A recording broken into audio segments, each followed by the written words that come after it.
MBC পৌঁছে গেছি, এখন বাজে 2টো।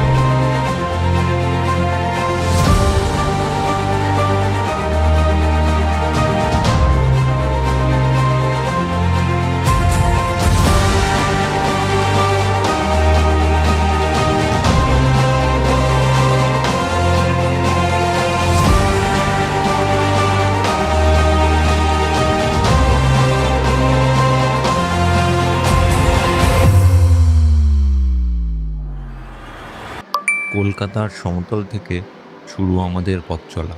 মেট্রো, ট্রেন, টাঙা, বাস, তারপর পায়ে হেঁটে কঠিন ট্রেক।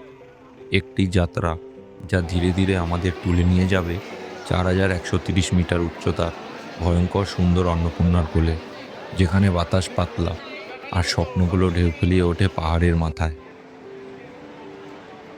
ট্রেনটা স্টেশনে ঢুকতেই মনে হলো ঠিক এই মুহূর্ত থেকেই শুরু হচ্ছে আমাদের যাত্রা।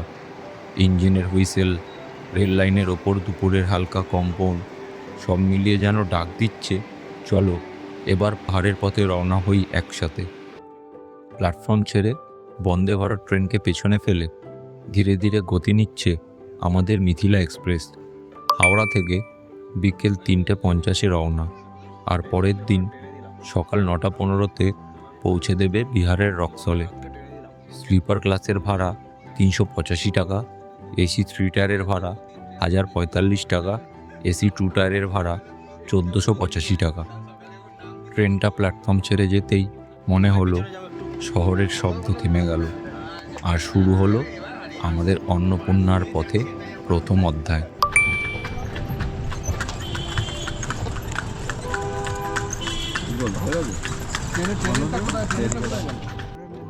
রক্সল স্টেশনে নেমেই শুরু হলো আমাদের ট্রানজিটের ব্যস্ততা। স্টেশন গেটের বাইরে থেকেই একটা টাঙা ঠিক করলাম। মাথা পিছু নিল 60 টাকা করে। এই টাঙাতেই যাব ঘন্টাঘর বা বীরগঞ্জ বাস স্ট্যান্ডে। आपको भी तो कोई नंबर दिया होगा इसका, तब ना आए हैं बात करते हैं। आप डायरेक्ट यहाँ बात थोड़े किए हैं। এখান থেকেই মিলবে পোখরার বাস। তার আগেই জরুরি কাজ, কারেন্সি এক্সচেঞ্জ করা আর নেপালি সিম কার্ড নেওয়া। सब मिलेगा, जो कहिएगा तो मिलेगा आपको। सब मिलेगा तो कितना देना पड़ेगा? 70,000। हाँ 70,000 टोटल। 1.6 इतना आपका होता है। अच्छा ठीक है, कितना चाहिए बोलिए ना। 70,000 to 1.6। ठीक है, तो कितना कितना आपको देना होगा? चार्जेस कुछ देना होगा? आपको जो लगे सो दीजिए हमको। अब जब से जोड़ वाला बात नहीं है। हम लोग से तो हम 2 रुपये लेता है, लेकिन आपसे नहीं होता। सीधा बोलो। हो गया दादा, 1000 का लीजिए ना, सब मिल जाता है हमारे। चेंज लीजिए, चेंज है नहीं यहाँ पर। चेंज है सब है। नहीं है सर। ভারতীয় 100 টাকায় মেলে প্রায় 160 নেপালি রুপি। আমরা মোট 75,000 টাকা এক্সচেঞ্জ করলাম, আর সেই দাদাকে দিলাম 500 টাকা। বলে রাখা ভালো, নেপালে ভারতীয় নোট চলে, তবুও টেনশন ফ্রি থাকতে এক্সচেঞ্জ করে নেওয়াটাই ভালো।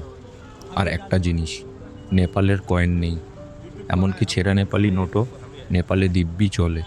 তাই এক্সচেঞ্জের সময় হাতে ছেঁড়া নোট পড়লে ভয় পাওয়ার কিছু নেই।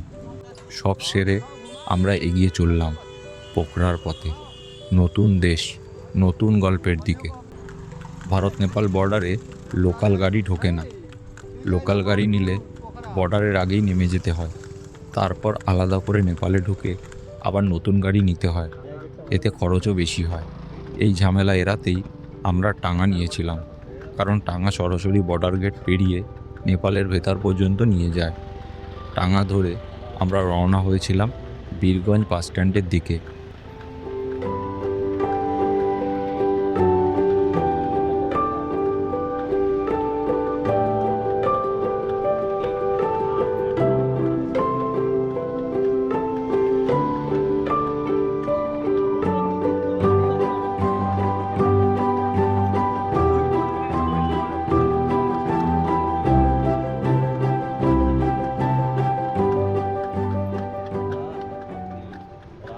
টাঙাটা যখন ধীরে ধীরে এগোতে লাগলো, সামনে ভেসে উঠল সেই বিশাল বর্ডার গেট। আমাদের দু দেশের সীমা আলাদা করা সেই চুপচাপ দাঁড়িয়ে থাকা প্রহরী। কোনো কাগজপত্র নয়, কোনো লাইনে দাঁড়ানো নয়, একেবারেই সাধারণ টাঙায় বসেই জীবনে প্রথমবার নিজের দেশের সীমানা পেরিয়ে যাচ্ছি। গেটের পাশ দিয়ে যাওয়ার মুহূর্তে হঠাৎ বুকের ভেতর কেমন যেন হালকা শিরশির করে উঠল। মনে হলো এই তো, এই কয়েক সেকেন্ডের মধ্যেই পিছনে ফেলে গেলাম আমার মাতৃভূমি, আমার পরিবার, আমার চেনা রাস্তা, চেনা আকাশ। আর গেটের ওপরে দাঁড়িয়ে আছে নতুন এক দেশ, নতুন বাতাস, নতুন গল্পের দরজা। যেই গেটটা পেরিয়েছে ঠিক তখনই বুঝলাম দেশ মানে শুধু মাটি নয়, একটা অনুভূতি। আর ভারতীয় হওয়া গর্বের থেকেও গভীর এক বন্ধন।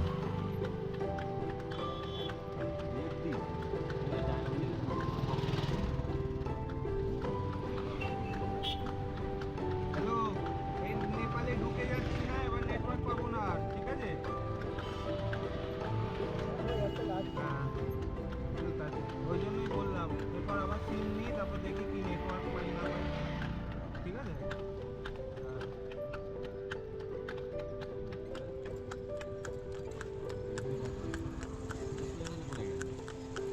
কাজটা হবে 10:19 বাজে, এখানে 20 মিনিট ফাস্ট। ये इंडियन नेपाल कस्टम কাজটা অফিস अंदर है, अंदर पहले बाहर में था, अब अंदर बना दिया। यहाँ से इंडियन गाड़ी का पंसार करता है, परमिट करता है।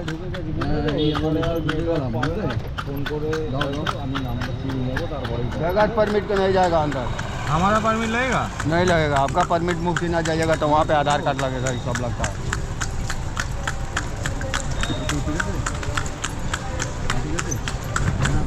और इंडिया का गाड़ी होगा तो लगेगा नंबर वाला, घोड़ा आप गाड़ी तो का नहीं। सिर्फ चेकिंग करने जाते हैं घूमने। यहाँ से आप रजिस्टर भी कर सकते हैं। आप यहाँ से छोटा गाड़ी अपना लेकर जा सकते हैं। ये सब पहले से बुकिंग है। अरे हमको बांस पार का बांस पकड़ना है, वो आप वहाँ पे ले चलिए। यहाँ पे क्या है? টাঙাওয়ালা নামিয়ে দিল अरे हमको একটা पता है ভিড়ভাট্টা कहाँ पे জায়গা क्या দেখে, मिलता है। যেখানে কিছু লোকাল গাড়ি আর বাস দাঁড়ানো यहाँ पर থাকে। रुका है। ওটাই নাকি বীরগঞ্জ বাস স্ট্যান্ড। हम बता रहे हैं आपको पोखरा न जाना है, हाँ, काठमांडू जाना है। पोखरा जाना है। पोखरा जाना है तो यहाँ से हाइस मिलता है, तो हाइस से नहीं जाइएगा। हाँ? पोखरा के हाइस से नहीं जाइएगा, हाइस हमको जाएगा। बांस पार्क ना उतार दीजिए, हम तो बांस पार्क बात करके आए आपसे। ये तो हम बांस लोग का पार्क बस लगे यहीं पे, यहीं से उतारते हैं, यहीं पे नहीं, नहीं लोग का। ये लोग है, लोग गाड़ी वाला लोग है लोग। ये बांस पार्क है। यहाँ से भी बस मिलता है, बस रखने हमको बांस पार्क आप तो बोले बांस स्टैंड को लेके जाएंगे। घंटा घर कहाँ बोले हैं दादा को? नहीं बोले हैं, फिर भी ले चलेंगे। घंटा घर बोलिएगा तो चलिए ऐसा घंटा घर लेके चलिए हम। दादा गाड़ी अगर चाहिए तो यहाँ से ले लीजिए, कोई दिक्कत नहीं है। गाड़ी आपको नहीं मिलेगा तब ना बात। आप लोग कहते हैं, ऐसा कहते हैं कि अरे हमको पता है कहाँ क्या मिलता है, हमको पता है। सब मालूम है तो ले जा घंटे का। घंटा घर ले लेंगे। हाँ घंटे कर ले। घंटाघर से बांस पार्क 1 किलोमीटर दूर है, ये भी हमको पता है। दाहिने तरफ से जाना पड़ा, ये रास्ता सीधा आपको बांस पार्क ही उठता है। आप अगर लेके चलिए तो चलिए, नहीं, हमको हमको पैसा दे दिया। आप अगर नहीं जाएंगे तो नहीं नहीं, पैसा देने का बात नहीं है। वहाँ आप भानु चौक बोल रहे हैं पूरा। हाँ, भानु चौक ही तो बांस पार्क था। हाँ वही भानु चौक ये बोलते हैं बांस उसको। पार्क है, ये भी ये बस इसका नाम बांस पार्क है। यहाँ नहीं, हमको कुछ नहीं राजमंत्री पता है, चौक। हम कभी नहीं आए ना, इसलिए हमको कुछ नहीं नहीं पता कभी नहीं। आप लोग आते जाते हैं हरदम यहाँ से।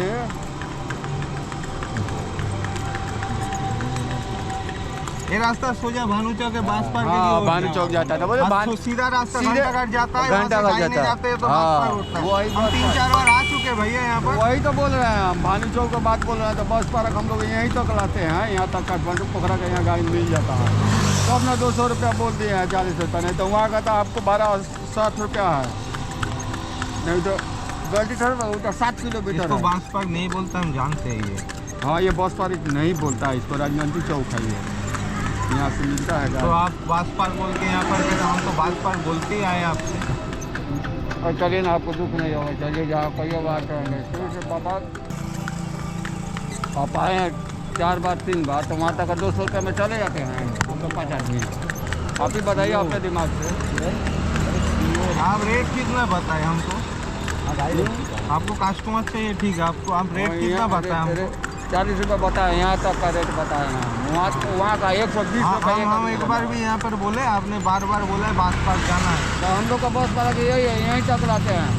आप लोग का बास पार्क ये जहाँ नहीं कहिए है। आपको दुख नहीं होना चाहिए, भानु चौक बोल देना चाहिए, भानु चौक हमको करवानी बस पार्क ले जाना है, वहाँ बड़ा वाला बस पार्क। यहाँ पर टैक्सी वैक्सी सब मिलता है। ये टैक्सी ले जाइए, माइक्रो मिलता है, बस भी मिलता है, बस भी लगा था। सब भानु चौक से इधर आता है।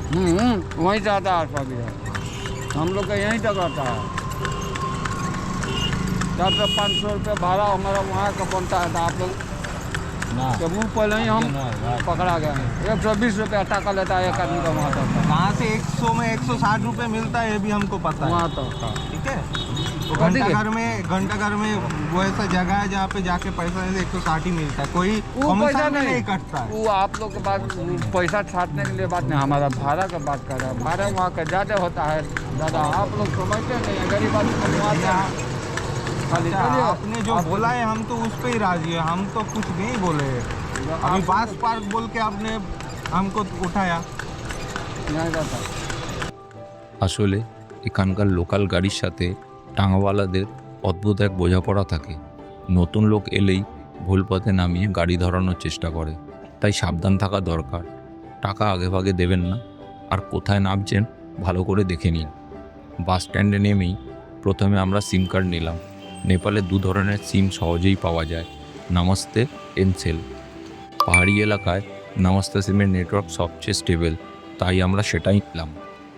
সাথে সাথে কিছু রিচার্জ কার্ডও নিয়ে নিলাম, কারণ পাহাড়ে উঠে গেলে আর কার্ড পাওয়া যাবে না। আর নেপালে কল চার্জও অনেক বেশি। ইন্ডিয়ার আগের মতোই স্ক্র্যাচ করে নাম্বার ডায়াল করলেই ব্যালেন্স চলে আসে। সব মিলিয়ে মাথাপিছু প্রায় 252 NPR লেগেছিল। সাথে আধার কার্ড আর কপি পাসপোর্ট সাইজের ছবি রাখ। সিম নেওয়ার সব কাজ শেষ করে দুপুরে খাওয়ার জন্য আমরা বাস স্ট্যান্ডের পাশে একটা দোকান থেকে দ্রুত খেয়ে নিলাম। তারপর ধরে নিলাম পোখরার বাস। মাথাপিছু 870 NPR। চোখে ঘুম ঘুম ভাব। বাসের জানলা দিয়ে বাইরে তাকাতে থাকি। কিছুক্ষণ ঘুম, কিছুক্ষণ সুন্দর পাহাড়ি দৃশ্যের মায়া। পোখরা পৌঁছানোর সময় রাত প্রায় 10টা। তাৎক্ষণিকভাবে দেরি না করে ধরলাম একটা গাড়ি। হোটেল যাওয়ার জন্য 5 জনের ভাড়া পড়েছে 400 NPR। হোটেলের নাম হোটেল কেসি ড্যাম সাইড। বাস থেকে নেমে আমরা ওখানেই হোটেল নিতে পারতাম, কিন্তু এখানে হোটেল নেওয়ার একটাই কারণ, পরের দিন মাত্র 5 মিনিট হাঁটলেই আমাদের পোখরার immigration office. Annapurna base camp যাওয়ার জন্য পারমিশন এখানেই করাতে হবে। আবার হোটেলের অবস্থান এবং ভিউ প্রাইজের তুলনায় অনেক সুবিধাজনক।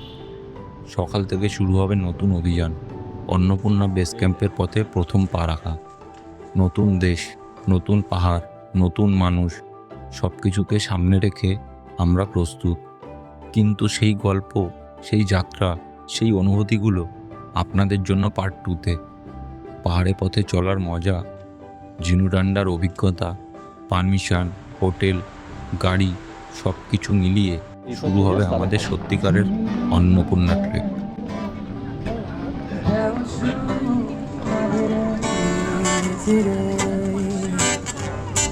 Yeah, come on.